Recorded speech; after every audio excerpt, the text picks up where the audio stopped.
नमस्कार, मैं हूं सोनाली ठाकुर। चलिए शुरुआत करते हैं खबरों की। सहारनपुर की थाना सरसावा पुलिस ने चोरों के एक बड़े गिरोह को गिरफ्तार करने में सफलता हासिल की है। आपको बता दें कि पूरा मामला थाना सरसावा क्षेत्र का है, जहां काफी दिन से पुलिस को चोरी की घटनाओं की जानकारी मिल रही थी, जिसके बाद थाना सरसावा पुलिस को 4 शातिर चोर को गिरफ्तार करने में सफलता हासिल की है। एसएसपी डॉक्टर विपिन तांडा ने प्रेस वार्ता कर जानकारी देते हुए बताया कि ये चोर एक गिरोह बनाकर हाईवे के आसपास के इलाकों में और कस्बे में भी चोरी की घटना को अंजाम देते थे। नगर निकाय चुनाव के चलते पुलिस द्वारा अपराधियों के विरुद्ध लगातार चेकिंग की कार्रवाई की जा रही है। इसी क्रम में कल सरसावा पुलिस ने रात्रि में 4 अपराधियों को गिरफ्तार किया। ये चारों अपराधियों से पूछताछ में इन्होंने कई घटनाओं को कबूला है। ये घटनाएं चोरी की इनके द्वारा की गई थी। इनके कब्जे से कुछ गैस सिलेंडर, मोबाइल, बैटरी इत्यादि और 2 चोरी की मोटरसाइकिल, जिनमें से एक का मुकदमा गंगोह थाने पर दर्ज है और एक का मुकदमा नकुड़ थाने पर दर्ज है। ये सामान इनसे बरामद हुआ है। पूछताछ में इन बदमाशों ने बताया कि इनके द्वारा पूर्व में भी छोटी मोटी चोरियां की जाती हैं और ये रास्ते में रात में जब निकलते हैं तो जहां इनको मौका मिलता है वहां पर कहीं वाहन की कोई बैटरी हो उसे चोरी करते हैं। खेत पर काम कर रहे किसान को 3 लोगों ने मारी गोली। गेहूं के भूसा को रखने को लेकर हुआ था विवाद। परिजनों ने अस्पताल में इलाज के लिए भर्ती कराया। डॉक्टर ने किया मृत घोषित। सूचना मिलने के बाद पुलिस फोर्स मौके पर पहुंचा। 3 लोगों के खिलाफ मुकदमा भी दर्ज होने की सूचना की बात कही। पुलिस ने सबको कब्जे में लेकर पोस्टमार्टम के लिए भेज दिया है और अग्रिम कार्रवाई में जुटी है। पूरा मामला रजपुरा थाने के महुआ हसनगंज का है। थाना रजपुरा के अंतर्गत ग्राम महुआ हसनगंज से आज सुबह पुलिस को यह सूचना प्राप्त हुई कि गांव के एक व्यक्ति, जिनका नाम मलखान सिंह यादव है, उम्र 35 वर्ष के करीब, इनको गांव के ही 3 अन्य व्यक्तियों के द्वारा भूसे को रखने के लेकर हुए विवाद में गोली मार दी गई है। जब पुलिस वहां पर पहुंची तो इनके परिजनों के द्वारा तब तक फल की दुकान में लगी भीषण आग। दुकान में रखा लाखों का फल जलकर हुआ खाक। शॉर्ट सर्किट के चलते लगी भीषण आग लगने से इलाके में मचा हड़कंप। फायर ब्रिगेड ने आग पर पाया काबू। लाखों के फल सहित पूरी दुकान जलकर हुई राख। मामला लहरपुर नगर के मजाशाह चौराहे का है।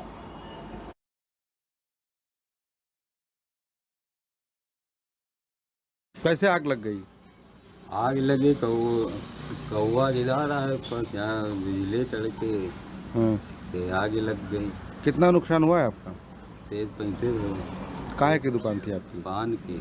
कैसे आग कैसे लगी बताओ? बिजली से कौवा गिरा और आग लग गई। कहाँ पे कौवा गिरा था? मजासा चौराहा था।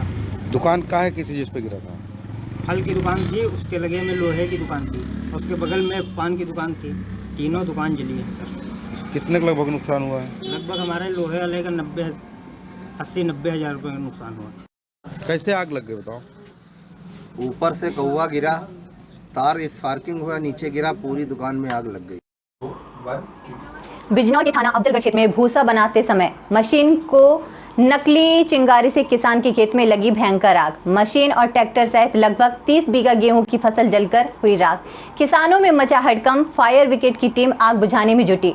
दरअसल आपको बता दें, जनपद बिजनौर के थाना अफजलगढ़ क्षेत्र का गांव कल्लूवाला में ट्रैक्टर से नानक सिंह के किसान जसवीर सिंह निवासी कल्लूवाला खेत में मशीन से भूसा बनाते वक्त ट्रैक्टर में शॉर्ट सर्किट से आग लग गई थी। तेज हवा चलने के कारण ट्रैक्टर में लगी आग खेत में फैल गई, जिसकी चपेट में आकर रेपर डोसा बनाने की मशीन और ट्रैक्टर सहित लगभग 30 बीघा गेहूं की फसल जलकर राख हो गई है।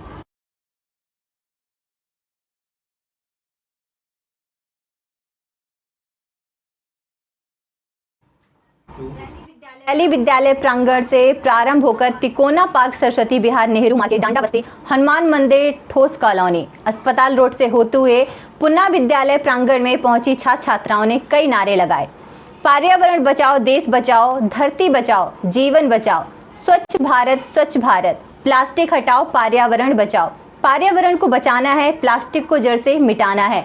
जल का संरक्षण, धरती का संरक्षण। जल है तो कल है, पृथ्वी हम सबका घर है, इसकी सुरक्षा हम सब पर है आदि नारे लगाए। विद्यालय के एनसीसी के एनएनओ श्री अजय नौटियाल ने भैया बहनों को स्वच्छता के बारे में जागरूक किया गया।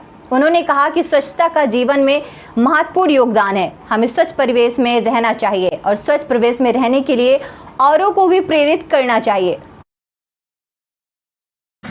जी सर, ये पृथ्वी दिवस के उपलक्ष्य में निकाली जा रही है क्योंकि 22 तारीख को अपने विद्यालय में छुट्टी है।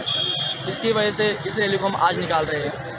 ये अपने पृथ्वी को बचाने के लिए एवं पर्यावरण के संरक्षण के लिए और साथ में जल के संरक्षण के लिए इस रैली का आयोजन किया गया है। सर, हम अपने क्षेत्र में ये जागरूकता लाना चाहते हैं कि जो है प्लास्टिक है और जो है जल का महत्व कितना है और पर्यावरण का जिस प्रकार से आप देख रहे हैं दिन प्रतिदिन पर्यावरण कम होते जा रहा है। दिन प्रतिदिन पानी की जो मात्रा है वो अशुद्ध होते जा रही है। उसी के उपलक्ष्य में अपने क्षेत्र को जागरूक करने के लिए सर हम इस रैली का आयोजन किया है और ये रैली जो है जी सर, ये पृथ्वी दिवस के उपलक्ष्य में निकाली जा रही है क्योंकि 22 तारीख को अपने विद्यालय में छुट्टी है।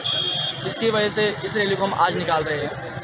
ये अपने पृथ्वी को बचाने के लिए एवं पर्यावरण के संरक्षण के लिए और अमरोहा के डीएम बालकृष्ण त्रिपाठी ने राजकीय इंटर कॉलेज अमरोहा में नगर निकाय सामान्य निर्वाचन 2023 के दृष्टिगत चल रहे हैं। पीठासीन अधिकारियों के प्रशिक्षण में मौके पर पहुंचकर पीठासीन अधिकारियों को निर्वाचन संबंधी बारीकियां बताईं। जिलाधिकारी ने निर्देश देते हुए कहा कि हर चुनाव में डिफरेंट होता है, ओवर कॉन्फिडेंस में न रहें। इस चुनाव में ईवीएम का प्रयोग नहीं होगा, इसलिए यह अन्य चुनाव से ज्यादा समझने योग्य है। साथ ही कहा कि मत पार्टी को एक बार बंद करने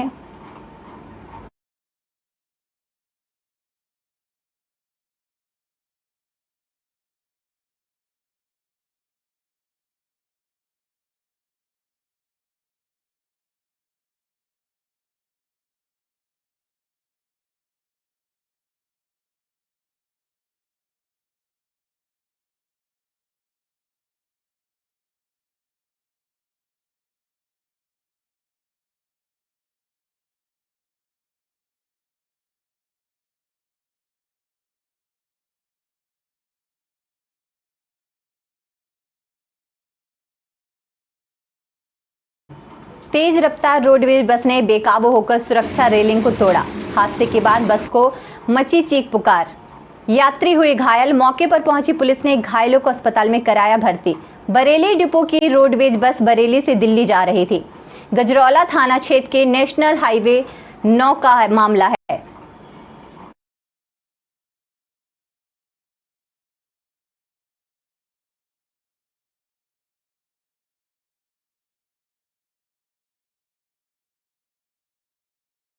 उत्तराखंड के सरकारी और अशासकीय स्कूलों के छात्र छात्राओं को शिक्षा सत्र शुरू होने के 18 दिन बाद भी मुफ्त किताबें नहीं मिली।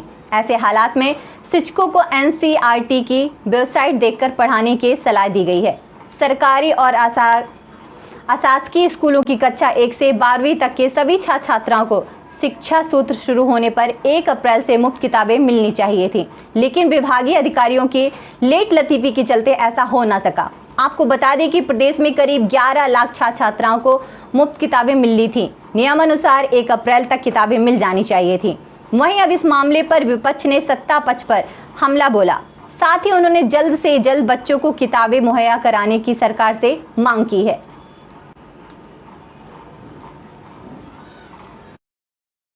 प्रदेश का और देश का कि शिक्षा व्यवस्था जो सुदृढ़ होने की बात मंचों से बड़े बड़े नेता करते नजर आते हैं, लेकिन सेशन शुरू हो चुका है, नया सत्र शुरू हो चुका है और आज दिन तक भी किताबें पठन पाठन की विद्यार्थियों को उपलब्ध नहीं है। ऐसे में आज की फिर खबर आई है कि वेबसाइट से पढ़ाएंगे शिक्षक। वेबसाइट से कितना पढ़ा जा सकता है और कितना पढ़ाया जा सकता है वो सबको विदित है। फिर तो शिक्षकों की ज़रूरत ही क्या है, बच्चे खुद ही वेबसाइट पर चले जाएं और वहाँ से जो भी सवाल जवाब है वो कर लें।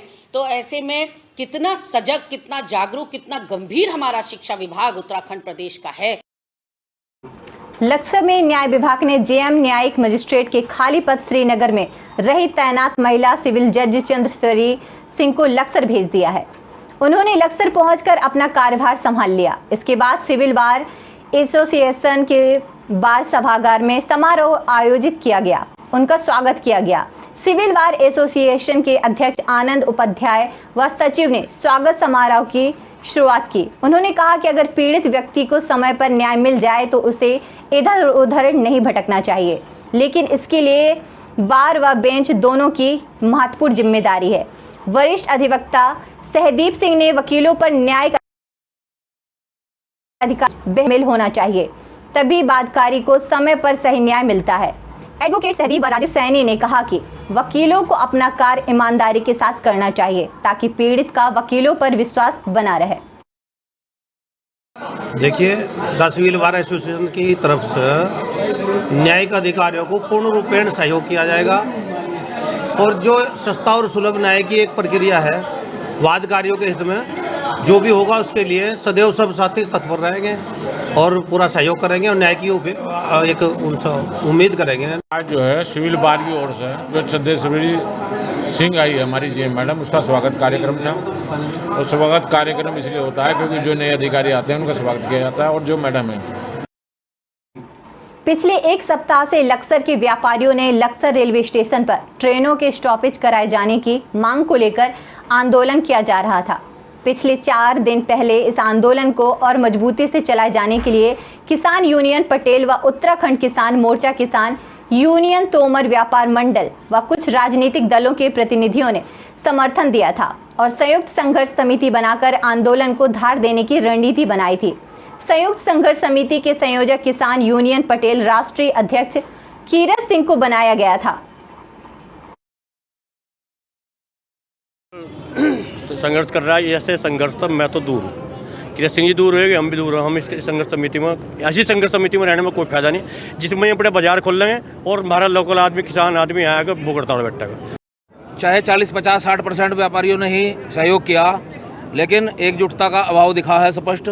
और इसमें जो लोगों ने व्यापार मंडल के नाम पर राजनीतिक दुकान अपनी चला रखी थी, वे आज समाज के आगे नंगे हुए हैं, उनकी कोई व्यापारियों पर पकड़ साबित नहीं हुई है। इस प्रकार से हम तो ये आंदोलन इस बात के लिए भी जाना जाएगा कि लक्सर में अगर कभी कोई व्यापार मंडल का अपने आप को अध्यक्ष कहता है तो वो मैदान में आके चुनाव लड़े, उसके बाद वो अपने आप को अध्यक्ष कहे। तो रोज आगे आज तक हमें कोई साथ नहीं दिया बाजार वालों ने, हमने हर बार साथ दिया। जब गोली चली, अजय मुझे फोन कर रहा था कल आड़ती, कहने लगे जी बाजार बंद करने से क्या आपकी रेल रुक जाएगी। मैं कहा भाई जिस दिन तू तेरा अपहरण हुआ था उस दिन क्यों बाजार बंद करवा रहा था, जयप्रकाश का लड़का मर गया था उस दिन तो तू बोल रहा था, उस दिन तो रेल रोकवा रहा था। तू मना कर रहा, तो अगर थारा काम होगा तो तुम रेल रोकने को तैयार होंगे, अगर किसी और का गाँव वाले का होगा तो कोई रेल रोकने को तैयार। नगर में बढ़ते नशा और अपराध के खिलाफ जहां नागरिक सड़कों पर हैं, तो पुलिस भी एक्शन में नजर आ रही है। इसी के चलते देहात थाना पुलिस ने ब्राउन शुगर के आरोप में दिग्विजय रघुवंशी नामक व्यक्ति को गिरफ्तार किया है, तो वहीं गांजे के आरोप में एक महिला को सिटी कोतवाली पुलिस ने गिरफ्तार किया था। दोनों ही थानों के एनडीपीसी एक्ट के तहत कार्रवाई की है। एसडीओपी मनोज मिश्रा ने पत्रकार वार्ता के दौरान खुलासा किया। काफ़ी मादक पदार्थों के संबंध में लोगों की शिकायतें हैं, उसी क्रम में हम लोगों ने एक अभियान चलाकर पिछले 10 दिन से इस पर कार्रवाई की जा रही थी।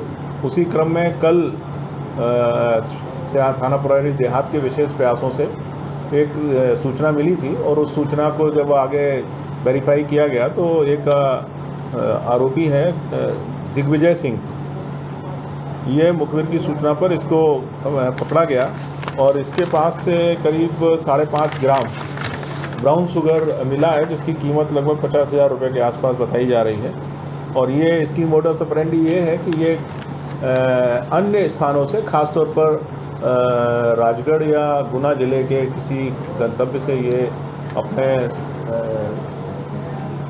सप्लायर से मादक पदार्थ प्राप्त करता है और उसको थोड़ी थोड़ी मात्रा में स्थानीय नवयुवकों को बेचता है। सिंगरौली के जिला चिकित्सालय सब ट्रामा सेंटर में मरीज लेकर पहुंचे परिजन के मरीजों को समय पर उपचार नहीं मिलने से मौत। जिला अस्पताल ट्रामा सेंटर में देर रात मरीज को लेकर परिजन पहुंचे, वहां उपचार नहीं मिलने से महिला मरीज की मौत हो गई है। मरीज को सांस लेने में दिक्कत हो रही थी। परिजनों ने ड्यूटी चिकित्सक पर, स्टाफ नर्स पर लापरवाही करने का आरोप लगाया है। कहा कि बेड पर मरीज को समुचित उपचार मुहैया नहीं हुआ, इससे उसकी मौत हो गई है। जानकारी के मुताबिक चितरंगी निवासी सुबाव साकेत पति शिव कुमार बुखार से पीड़ित थी। परिजनों ने उसे स्थानीय स्वास्थ्य केंद्र में उपचार के लिए भर्ती कराया, जहां महिला की गंभीर हालत को देखकर चिकित्सकों ने ट्रॉमा सेंटर के लिए रेफर कर दिया। परिजन देर रात में महिला बीमारी से तड़पती रही, लेकिन उसे समय पर उपचार नहीं किया गया।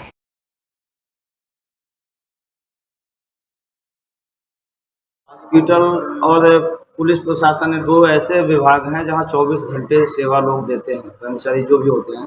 यहाँ पे जो बता रहे हैं जिस तरीके से कि इमरजेंसी में भी डॉक्टर नदारत है, और नर्स के पास जाए, जो यहाँ पे नर्स होती हैं वो चिल्ला के बात करती हैं हमारे पेशेंटों से, वो अपनी बात बता भी नहीं सकते, इनको डांट देते हैं, इनकी बात को दबाया जाता है। ये दुर्भाग्यपूर्ण है। वो भी दीपक तलेंधेरा है, यहीं पे जिला प्रशासन कलेक्टर है, यहीं पे है, शाम बहुत दूरी नहीं है यहाँ से, मुश्किल से 200 मीटर दूरी पे कलेक्ट्रेट है। कलेक्टर के पास एक ट्रामा सेंटर है, और सिंगरौली में ऐसी घटनाएं बार बार होती रहती है ट्रामा सेंटर में। बोले कि आपका छुट्टी हो गया है, हम बोले कि बताइए दवाई भी नहीं लगा हुआ है, पर जब पेशेंट ये बता रहा है कि मेरी स्थिति उसी स्थिति में है, मेरा सांस उसी तरह से चल रहा है, हमारा मतलब तबीयत उसी ढंग से है, तो हम छुट्टी क्यों करें। फिलहाल मेरे साथ इतना ही। नमस्कार।